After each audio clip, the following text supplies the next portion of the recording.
시청자 여러분 안녕하십니까. 창조경제 인사이트의 한석지입니다.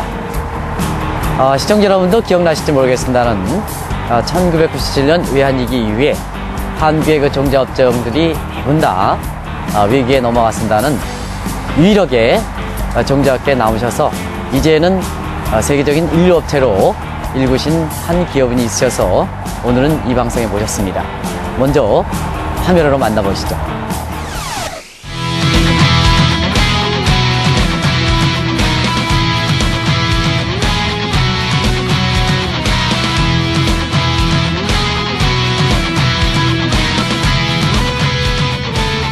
제 집무실에 보면은 신뢰라고 쓰여진 액자가 걸려져 있습니다. 저는 그동안 수많은 사람들과 관계를 이루어오면서 이들 관계 속에서 하나의 공감대를 이룰 수 있었던 것이 신뢰를 통해서였습니다.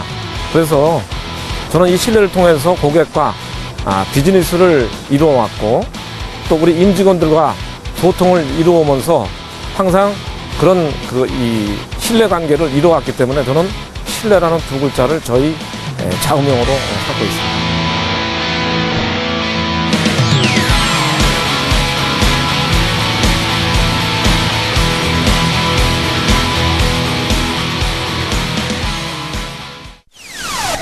대표님 안녕하십니까? 네, 안녕하십니까? 네, 어려운 자리 내주셔서 고맙습니다. 네, 반갑습니다. 네, 우리가 이제 언론을 통해서 네. 사실 그 농업바이오 업체가 얼마큼 훌륭한 업체인지는 저희들도 잘 알고 있습니다는 경우에 따라서는 그 시청자분이 생소하게 이렇게 들릴 수가 있겠거든요. 그래서 먼저 그 대표님께서 농업바이오 업체에 대해서 좀 소개 좀 해주시기 바랍니다. 예, 알겠습니다. 생소하신가요? 네, 저희는 아주 잘 알고 있습니다. 예. 우선 회사 소개에 앞서서 저는 농업바이오 대표이사 사장을 맡고 있는 정영동입니다. 네네. 우리 농업바이오는 올해로 46주년을 맡고 있는 그런 역사 깊은 그런 기업이 되겠습니다.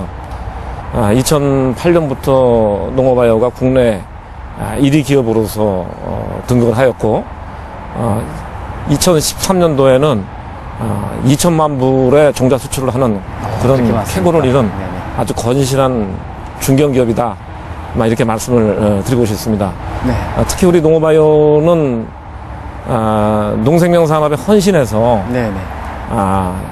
전 인류를 행복하게 해준다라는 그런 기업의 미션과 또 2020년에는 글로벌 탑 10에 진입하는 기업이 되겠다라는 그런 야심찬 비전 전략을 갖고 있고 이런 것을 실현하기 위해서 우리 임직원 모두가 최선을 다하고 있는 그런 기업입니다. 네, 꼭 그렇게 계획대로 좀 되시길 바라고 한국의 농업 발전을 위해서는 반드시 좀 그렇게 돼야 될 것 같습니다. 예, 노력하겠습니다. 예, 본격적으로 이렇게 회사에 대해서 알아보기 전에 오늘 좀 특이한 장소로 우리가 왔어요. 예, 아주 시청자 여러분도 뒤쪽에 여러 가지 이렇게 저는 이게 뭔지 모르겠습니다.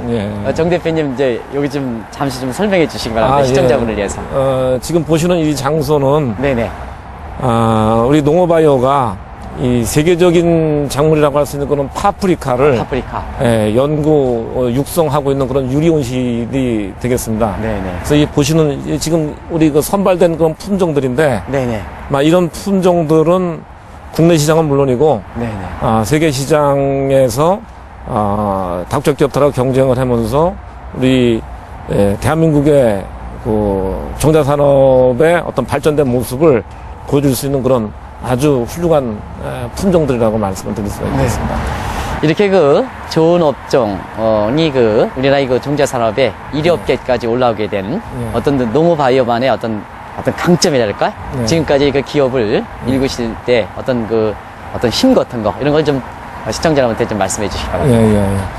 사실 우리 농업바이오가 월드클래스 300의 기업으로서 선정이 됐다는 것은 우리 이 농산업 쪽에서는 하나의 큰 이 쾌거라고 볼 수가 있습니다. 그래서 유일하게 우리 이 농업바이오가 이 월드클래스 300 기업에 선정이 됐는데 우리는 그동안에도 이 R&D 쪽에 집중 투자를 함으로써 네네. 우수한 품종을 육성해냄으로써 국내는 물론이고 이제 글로벌 시장에 진입하는 그런 이 단계에 이르렀는데 네네. 이러한 월드크래스 300으로 인한 그런 정부의 지원책 이런 부분들은 앞으로도 우리가 글로벌 시장에서 경쟁할 수 있는 그런 많은 그런 밑거름이 될 수 있을 거라고 보여지고 있습니다. 네. 특히나 우리 농어바이오는 전통 육성에 네네. 이 생명과학 기술을 접목시킴으로써 보다 육성 기간을 단축시키고 또 그런 병충해 강한 품종을 육성한다든지 네네. 또는 기능성 품종을 육성한다든지 이러한 기술력을 바탕으로 해서 세계 시장에 진출을 하고 있는 그런 기업이라고 말씀드릴 수가 있겠습니다. 네. 대표님께서 이거요, 예. 종자업종으로서 이제 세계 시장에 진출하겠다 하는 또 2020년까지 갖고 있는 아주 야심찬 계획을 좀 말씀해 주셨는데요. 예. 시청자분에 의해서 이 종자 시장의 어떤 세계 시장이라든가 예. 아주 국내 시장 예. 규모가 얼마큼 되는지 좀 예. 말씀해 주시기 바랍니다. 사실상 우리 시청자 여러분들이 보시기에는 네네. 이 종자 산업에 대해서는 굉장히 생소한 그런 그렇습니다. 분야이실 겁니다. 그렇지만 사실상 우리 종자 시장으로 봤을 때는 규모면이라 부가가치 면에서는 굉장히 큰 의미를 갖고 있습니다. 국내의 전체 종자 시장은 약 한 5천억 정도 시장을 보는데 네네. 이 중에서 우리가 지금 하고 있는 채소 종자 시장은 약 한 1,700억 정도 시장을 형성하고 있고 2020년 정도 되면 한 2천억 정도의 시장으로 성장할 것으로 예측이 되고 있습니다. 이 중에서 우리 농어바이어가 차지하고 있는 그런 포션은 약 한 25%의 MS를 차지하고 있고 네네. 그보다 더 중요한 것은 매년 약 한 25% 이상의 영업이익을 낼 정도의 굉장히 부가가치가 높은 그런 산업이다. 이렇게 말씀을 드리고 싶습니다. 네. 이 종자 관련돼서 다양한 제품들이 있지 않겠습니까? 그렇습니다. 예. 그래서 농어바이어의 핵심적인 제품이라 할까요? 예. 비단 종자뿐만 아니라 예. 관련돼 있어가지고 예, 그런 예. 농어바이어가 왜 이렇게 성장하게 되는가 하는 예. 핵심적인 좀 제품을 좀 말씀해 주시기 바랍니다. 농어바이어는 조금 전에 말씀드렸다시피 약 반세기의 역사를 갖고 있는 그런 기업으로서 많은 기술력 또 많은 그런 유전자원을 확보를 하고 있고 네네. 또 여기에 최근에 이제 우리가 생명과학 기술이 접목이 됨으로써 보다 더 기능성이 높은 그런 품종들이라든지 네네. 또 다양한 제품들이 출시가 되고 있습니다.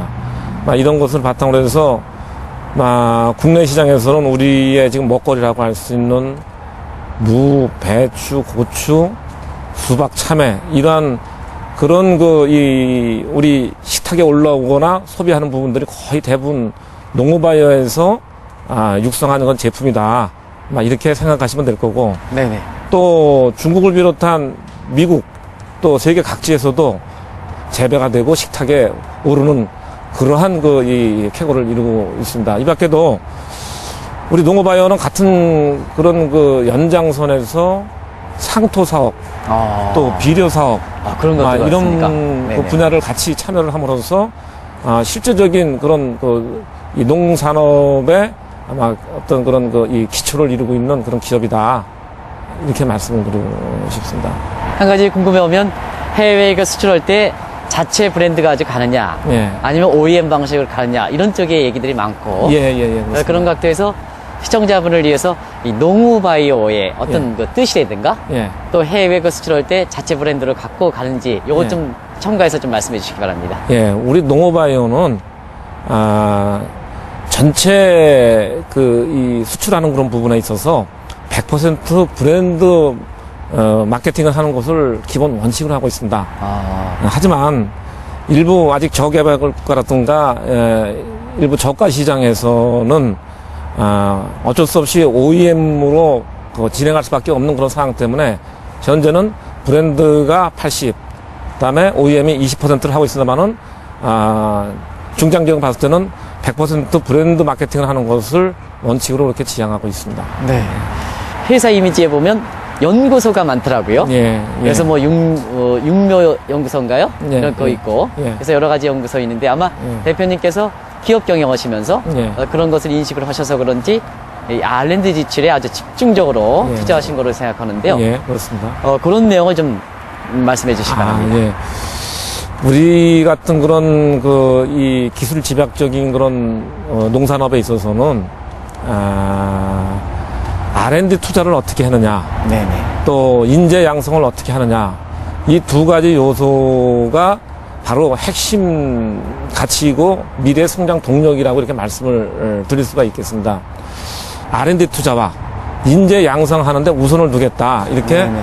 제가 취임식에서 우리 직원들하고 약속을 했습니다. 아, 그렇습니까? 예, 이것은 바로 우리 종자산업이 발전할 수 있는 그런 핵심이기 때문이거든요. 네네. 그래서 그동안에도 우리가 매년 매출액의 약 한 17, 8%의 이 R&D를 투자를 해왔고, 또 앞으로도 또 지속해 나갈 그럴 계획이고, 특히나 이번에 우리가 그 월드클래스 300, 또 골든 시드 프로젝트, 여기에서 그 지원되는 R&D의 지원금은 앞으로 우리 농어바이오가 글로벌 기업으로 성장하는데 절대적으로 필요한 그런 이 R&D의 지원금이 될 것이라고 이렇게 믿고 있습니다. 네. 혹시 정책당국자한테 예. 이 아일랜드 지출 투자라든가 아니면 다른 분야에서 예. 정책당국자에서 좀 이렇게 예. 이 차제 좀 말씀해 주시고 싶은 생각이 있으시면 예. 해주시기 바랍니다. 우선 이러한 뭐 월드클래스 300이라든지 골든 시드 프로젝트 같은 그런 대형 프로젝트가 앞으로도 좀 더 규모 있게 지속 지원됐으면 하는 그런 바람이고요. 네네. 두 번째는 선택과 집중입니다. 네네. 가능성 있는 기업에 좀 더 집중해서 지원을 하게 된다면은 보다 더 글로벌 경쟁력을 갖출 수 있지 않겠는가 하는 그러한 바람이고, 이제 세 번째로는 이제 우리 농어바이오가 해외 시장을 개척하는 데 있어서 다소 좀 애로사항이, 네네.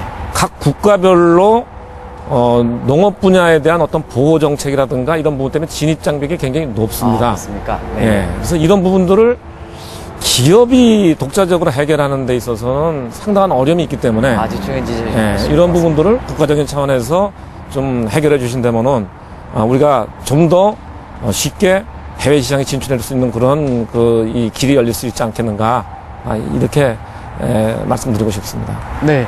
특별히 인재와 관련돼서 좀 농어바이오의 인재라든가 아니면 농업 분야 예. 이 분야에 전체적으로 예. 인재 육성이라든가 이런 걸 좀 농어바이오의 그 경험을 바탕으로 해서 좀 말씀해 주시기 바랍니다. 사실상 제가 기업을 운영을 함에 있어서 가장 갈증을 느끼는 부분이 바로 인재입니다. 사실 기업 경영에 가장 필요한 요소라고 하면은 자본과 기술과 자원이라고 봐야 되는데, 농어바이오는 자본과 기술은 어느 정도는 확보했다고 보여지고 있는데, 이 자원 중에서 특히 인적 자원에 대한 부분에 있어서는 굉장히 취약성을 면치 못하고 있는 것이 현실입니다. 뭐 농업이라는 그런 좀 다소 소외된 그런 이 산업하고, 네네. 또 대기업이 아닌 그런 중소기업이라는 이런 부분들이 결국은 요즘 젊은이들한테 관심을 갖지 못하는 이러한 그런 상황이기 때문에 실질적으로 우수한 이 인재를 확보하고 또 양성하는 데 있어서 네. 전실적인 어려움이 부딪히고 있는 것이 사실입니다. 그래서 최근에는 우리가 국내 유수의 그런 대학들과 하나의 어떤 그런 맞춤형 인재 양성 프로그램을 갖는 것이 필요하지 않겠는가. 네네. 이렇게 해서 우리가 학부 때부터 장학금을 지원을 해주고, 네네. 또 대학에서는 그러한 대상을 선별을 해서 기업이 요구하는 그러한 쪽에 맞춤형 교육 프로그램을 진행해 줌으로써 서로가 윈윈할 수 있는 이러한 쪽에서 지금 인재를 찾고 있는 그런 상황이 되겠습니다. 예. 꼭 지금 말씀하시는 내용을 보니까 한 달 전인가요? 2달 전에 박근혜 대통령께서 농업 이렇게 창조와 관련돼서 말씀하시면서 꼭 하신 말씀을 똑같이 하시는 것 같아요. 그래서 우리가 보통 이제 이 방송에서는 창조 경제, 현 정부의 국정 운영 목표를 이렇게 알리는 이런 그 성격도 갖고 있거든요. 그래서 기업인한테 꼭 이 말씀을 좀 여쭤봅니다. 이렇게 정 대표님이 생각하시는 창조 경제란 무엇인가 하는 이 문제를 먼저 짚고 젊은이의 그 인재 문제라든가 이런 문제를 좀 다시 한번 좀 더 여쭙고겠습니다. 아, 예, 예. 사실 뭐, 우리 박근혜 정부 들어서 이 창조 경제라는 그런 유행어 같은 그런 이제 이렇게 그 전해지고 있는 그런 부분인데 사실상 우리 같은 그런 기술 집약적인 산업,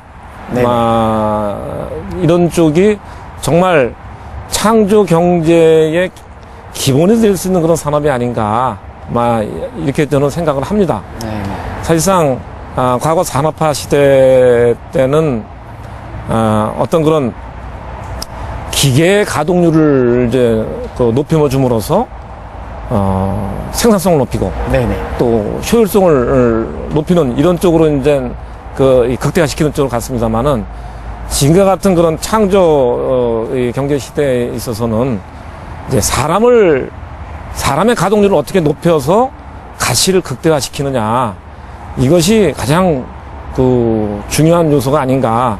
그래서 저는 이러한 사람의 가동률을 높이기 위해서 우선 우수한 인재를 확보를 해야 되고 또 우수한 인재를 양성시키고 이러한 인적 자원들을 어떻게 가치 사슬로 묶어서 네네. 어떤 그런 극대화시키느냐, 이런 부분들이 바로 우리 종자산업이 가져갈 수 있는 그런 창조 경제의 기본 바탕이 되지 않겠는가, 저는 이렇게 생각을 하고 있습니다. 네, 아주 중요하신 말씀을 해주신 것 같습니다. 네. 대통령께서도 창조 경제의 궁극적 목표는 일자리 창출이다. 네. 그 중에서도 청년층의 일자리 창출 문제들 유난히 강조하셨는데요. 네. 지금 같은 각도에서 우리가 이해될 수 있는 대목이 아닌가 생각합니다.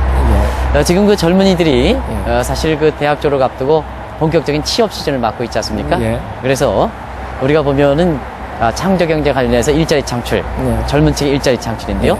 대표님께서 지금 여러 가지로 한국의 실업난에 봉착되어 있는 우리 청년층의 분들을 위해서 성공한 기업인으로서 이걸 좀 청년분들한테 좀 얘기하고 싶은 생각, 특히 일자리 문제 관련해서 좀 얘기하고 싶은 사항이 있으면 말씀해 주시기 바랍니다. 사실은 좀 생각이 좀 다른 생각인지 모르겠습니다만은 저는 그 일자리 창출이라는 부분에 대해서는 좀 시각을 달리하는 부분이 있습니다. 일자리가 없는 게 아니라 내가 찾는 일자리가 없는 건 아닌가, 이렇게 생각을 합니다. 사실상 일자리는 많습니다. 근데 본인이 찾는 일자리를 구하지 못하다 보니까 실업률이 생기고 그렇죠. 결과적으로 여러 가지 사회의 어떤 고용 문제 이런 부분들이 발생이 되지 않나, 이렇게 우선 생각을 하고요. 우선 본인이 찾는 일자리를 찾기 위해서는 거기에 맞는 본인의 능력을 키워줘야 되지 않나, 이것이 우선이 돼야 된다고 보여지고 있고, 또 본인이 정말로 어떤 미래의 비전과 목표를 가지고 준비를 해나가느냐, 이것이 굉장히 가장 중요한 요소이지 않은가, 이렇게 싶습니다. 대다수의 이 젊은이들이 그러한 자기의 비전과 이상, 이러한 쪽에 두고 본인의 어떤 그런 꿈을 키우거나 또는 일자리를 찾는 것보다는 대기업이냐 아니냐, 또 그 회사의 그 소재가 어디에 있느냐,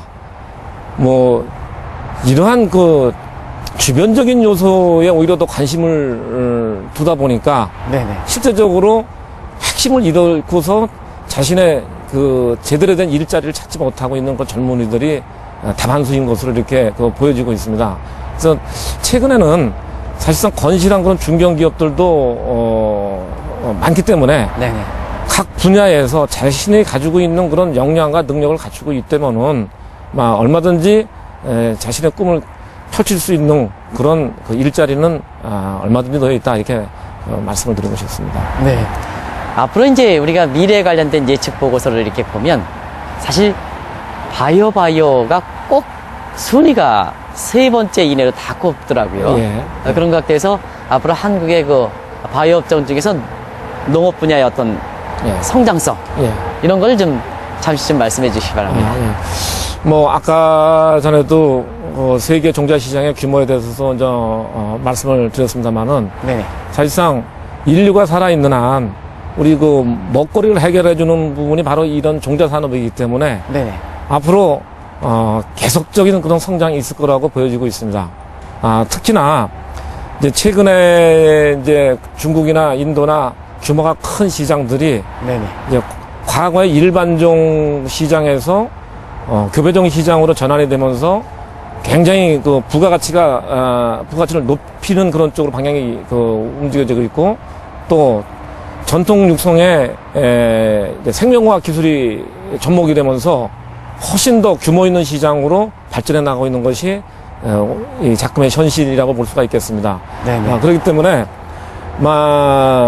지금 그 세계적인 그런 기업인 몬산토라든지 신덴타라든지 파이오니아 같은 기업만 보더라도 우리나라의 이 삼성보다도 훨씬 규모가 큰 그러한 그 기업 형태를 갖추고 있는데, IT 분야에서 그 삼성이 세계를 제패하듯이 우리 농업 분야에서는 우리 농업바이오가 아마 세계를 제패할 수 있는 그러한 시절도 올 수 있지 않겠는가, 저는 그런 꿈을 꾸고 있습니다. 네. 지금 이제 대표님 말씀하신 일반종, 교배종 예. 이렇게 말씀하셨죠? 예, 그렇습니다. 이 창조경제에서 핵심적인 부분이 융통합이라는 얘기 하는데요. 예. 이 교배종이 바로 예. 융통합에 해당되는 게 아닌가. 그렇습니다. 종자와 종자 간에, 그죠? 예. 그렇게 해서 예. 아마 이쪽 분야에서도 창조경제가 가장 접목될 수 있는 분야가 아닌가 생각하는데요. 예. 지금 이제 정 대표님께서 앞으로 그 종자산업뿐만 아니라 농업 분야의 아주 밝은 전망 이걸 말씀해 주셨지 않습니까?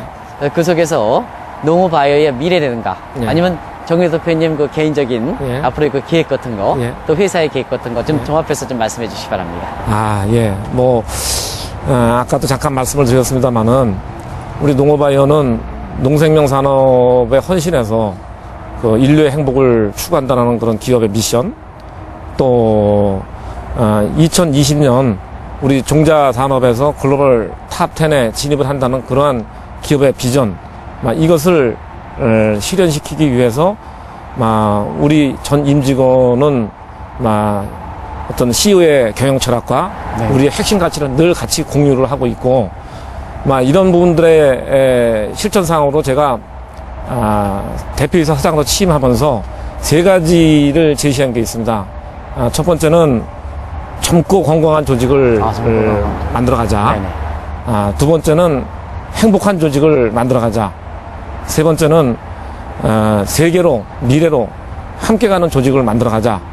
이렇게 3가지를 저희가 이제 제시를 했는데, 저희는 이러한 부분들을 실현하기 위해서 앞으로 아마 열심히 노력할 거고, 우리 시청자 여러분들도 지켜봐 주시기 바라겠습니다. 네. 대표님, 방금 전에 회사의 미래에 관련해서 젊고 건강하고, 그 다음에 행복하고, 그리고 미래와 세계를 지향한다 이렇게 말씀해 주셨는데요. 현 정부가 지향하고 있는 그 창조경제, 많은 내용을 포함하고 있습니다는 바로 그 대표님이 말씀하신 그 내용으로 요약해 볼 수가 있겠거든요. 그것이 농업바이오의 그 발전 방향이자 한국 경제가 가야 될 방향이 아닌가 이렇게 생각합니다. 장시간 동안 시청자분을 위해서 이렇게 나와주신 것을 다시 한번 감사하다고 이렇게 말씀드리겠습니다. 감사합니다. 시청자 여러분, 오늘 어떠셨습니까? 이전 방송과 달리 오늘은 이 파프리카가 아주 싱싱한 이런 곳에서 시청자를 만나봤습니다. 농업바이오도 이렇게 가을이 이렇게 낙엽이 떨어질 때 이런 거와 달리 아주 푸른 가가처럼 계속해서 이렇게 성장하고, 한국 경제도 이렇게 젊음을 이제서 다시 한번 한강의 기적을 통해서 세계 속에 한국 경제에 웃도서는 이런 모습이 창조 경제가 지향하는 궁극적 목표가 아닌가 생각합니다. 다음 시간에 뵙겠습니다.